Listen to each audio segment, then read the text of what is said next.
निश्चितपणानं तुमच्या कुटुंबाला, तुमच्या घराला एक आर्थिक सक्षमता येऊ शकते आणि आर्थिक सक्षमता आल्यानंतर समाजामध्ये काम करायला आपल्याला एक वेगळी संधी निर्माण होऊ शकते.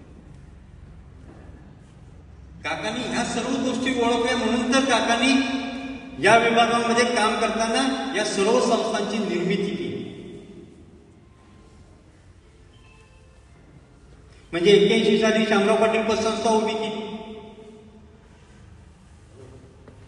96ला कोयना बँक उभी केली, कोयना दूध संघ असेल, खरेदी विक्री संघ असेल, या संस्था काकांनी त्यांच्या नेतृत्वाखाली रयत संघटनेच्या माध्यमातून ह्या सर्वसामान्य लोकांसाठी चालू ठेवल्या. आणि 2000च्या दरम्यान काकांनी कारखान्याची निर्मिती केली, कारण काकांनी या विभागामध्ये पाण्याची पूर्तता केली. शेतीसाठी पाणी आणण्याचं काकांनी काम केलं.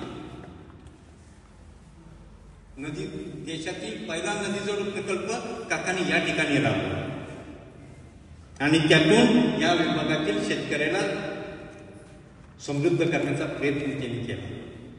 आणि मग एकदा कच्चा माल तयार झाला तर त्याला प्रोसेस करण्यासाठी शेती औद्योगिक यंत्रणा आपल्या हाताशी असणं गरजेचं आहे. म्हणून काकांनी या ठिकाणी कारखान्याची निर्मिती केली, कारण प्रस्थापित कारखाने